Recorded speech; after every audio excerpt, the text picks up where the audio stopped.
Perkenalkan, nama saya Siti Maulida Tuasikal dengan NIM 2024 51030. Jadi pada video kali ini saya akan memberikan cara penerapan dengan ORM pada Visual Studio Code.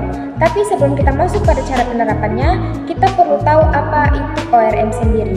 Jadi, ORM atau Object Relational Mapping adalah cara untuk menghubungkan kode program dengan database tanpa harus menulis SQL secara manual. Jadi kita masuk saja pada cara penerapannya.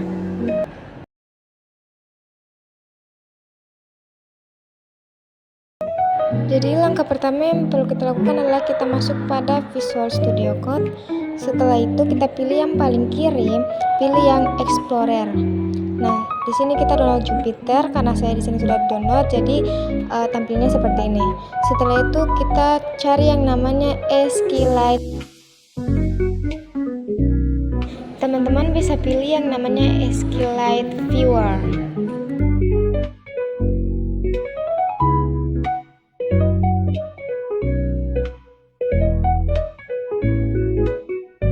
Selanjutnya kita pilih yang Explore. Selanjutnya kita pilih terminal, terus no terminal untuk kita menginstal.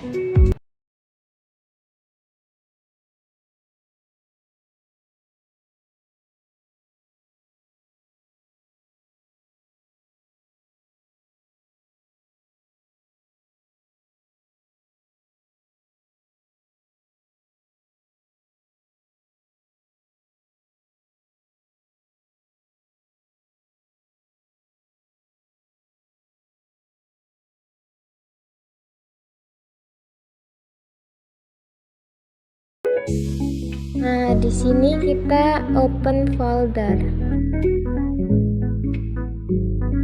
Kita bisa pilih yang open folder ini, terus kita masuk di desktop, terus kita membuat filenya. Jadi nama filenya itu bisa disesuaikan aja.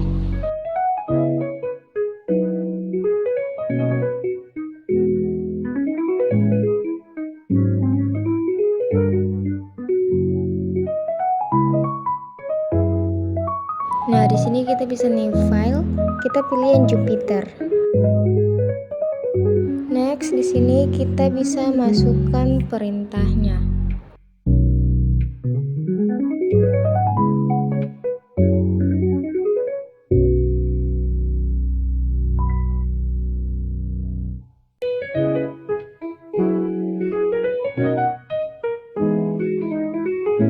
Pada perintah pertama ini mengimpor fungsi atau kelas utama dari SQL, di mana creating untuk koneksi DB, kolom, integer, dan string untuk mendefinisikan kolom tabel.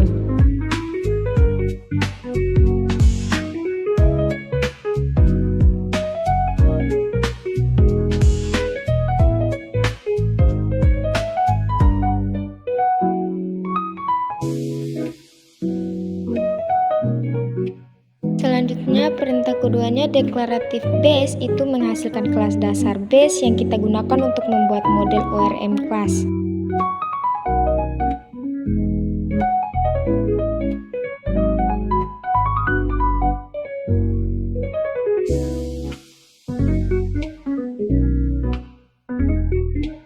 Selanjutnya ada perintah session maker, itu adalah pabrik untuk membuat objek sesi atau session yang kita pakai untuk operasi CRUD. Di sini kita coba running. Nah, di bawah sini kita bisa lihat bahwa sedang proses. Nah, di sini karena tanda centang otomatis codingannya berhasil. Next, kita bikin kode baru. Langkah selanjutnya membuat ingin yang terhubung ke file SQLite example.db.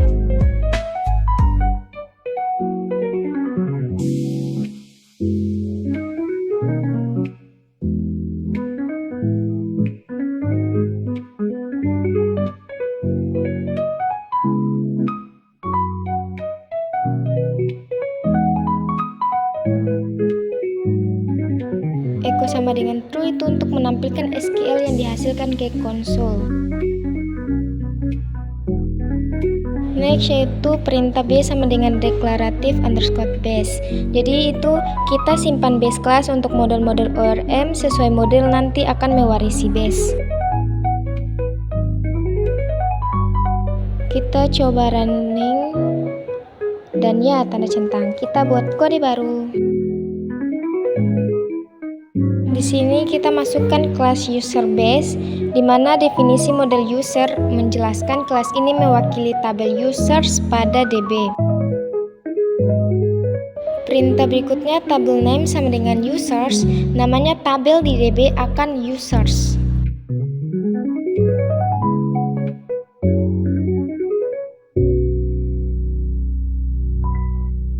Perintah selanjutnya ID sama dengan kolom, integer, primary key sama dengan true, di mana kolom ID bertipe integer menjadi primary key atau unik, tidak boleh kosong.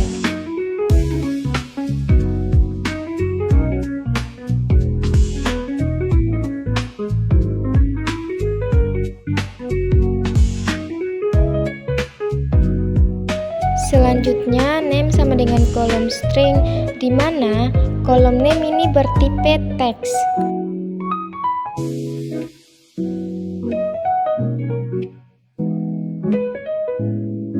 Selanjutnya age sama dengan kolom integer, di mana kolom age ini bertipe integer.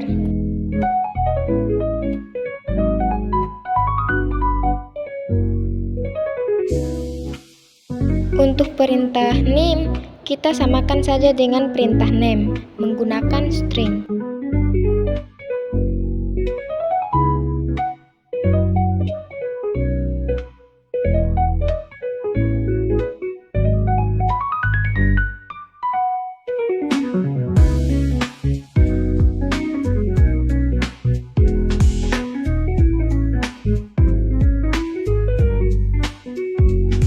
Pada perintah def dan return ini, fungsi representasi string untuk objek user memudahkan print atau user supaya tampil informatif.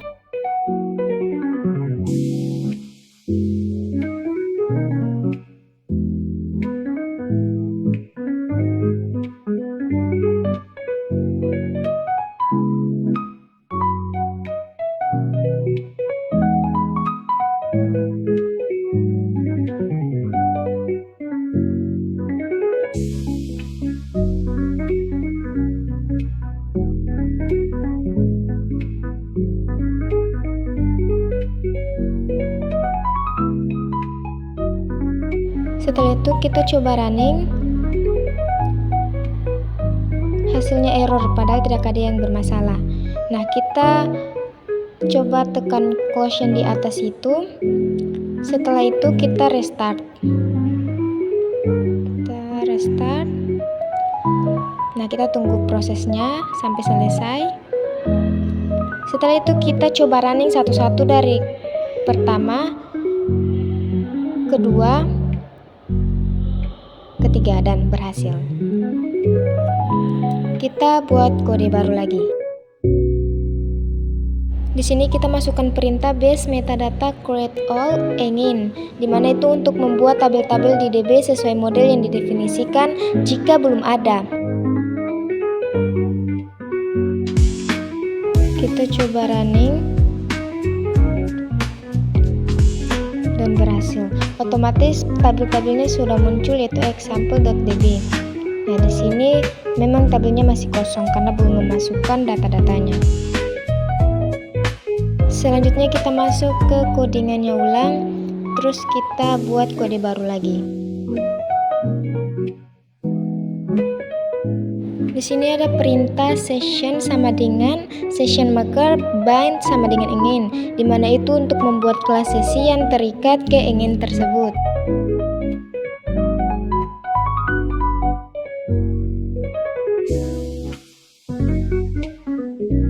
Pada perintah session sama dengan session, itu merupakan instansiasi sesi di mana kita gunakan session untuk semua operasi DB. Kita running. Oh maaf, sorry guys, di sini ada sedikit typo.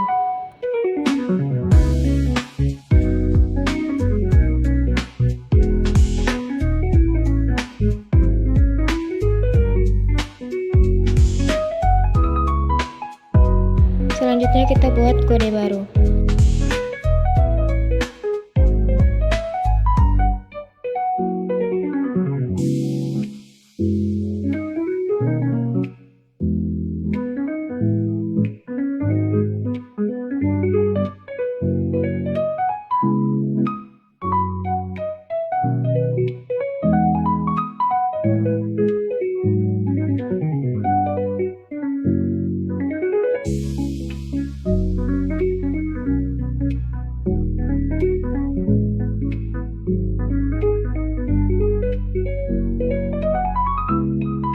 Perintah ini untuk membuat objek model yang belum disimpan ke DB sampai commit.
Perintah ini untuk menandai objek untuk ditambahkan ke DB pada commit berikutnya.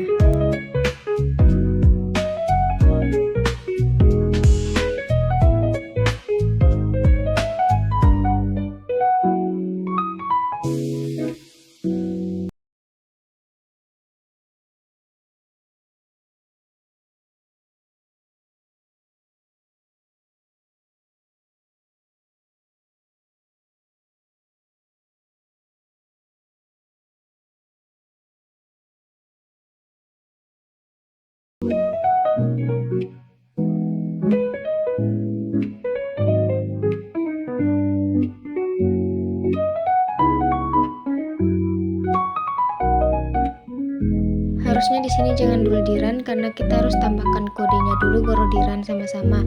Cuman karena di sini saya sudah terlanjur run, jadi kita lanjut saja pakai kode baru dengan perintah yang harusnya sama-sama dengan perintah yang ini. Next, kita buat kode baru.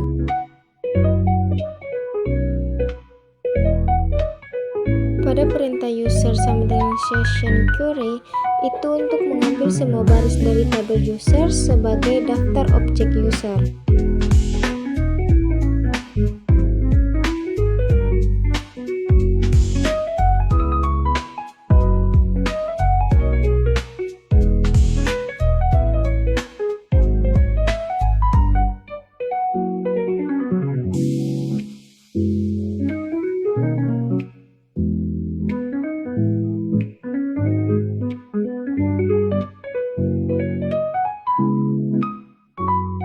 For user dan print ini untuk menampilkan hasil query, karena pada perintah yang def wrapper tadi didefinisikan output akan seperti perintah yang di atas yang ada name, age, dan name. Kita coba running dan berhasil. Nah, kita coba cek pada data example ini. Nah, dari tadi yang datanya kosong, sekarang sudah terisi 20 nama, umur, dan NIM. Selanjutnya kita masuk pada codingannya ulang, terus kita tambahkan kode.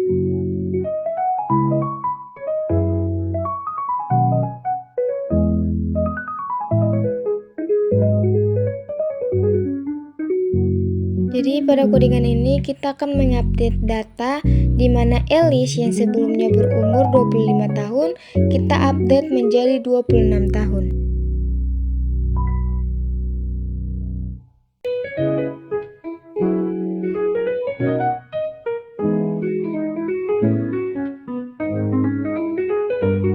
Di sini kita bisa coba run.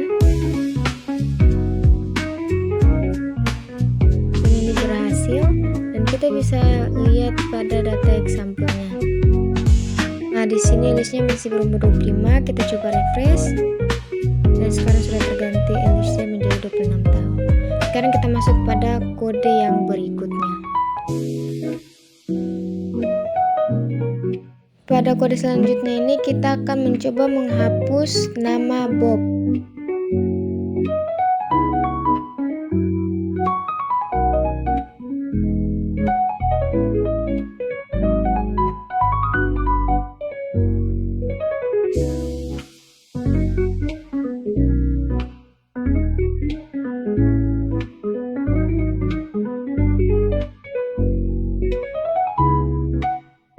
Sekarang kita coba running, dan ini juga berhasil. Kita lihat pada data example-nya, di sini masih ada Bob. Kita coba refresh, dan Bobnya menghilang. Tersisa 19 data. Next, kita masuk pada codingan selanjutnya. Ini adalah codingan terakhir, di mana ini untuk menutup sesi. Tetapi ini opsional. Ada, tapi tidak wajib. Kita run dan berhasil. Jadi ini merupakan hasil akhirnya, di mana yang awalnya terdiri dari 20 orang sekarang tersisa 19 orang.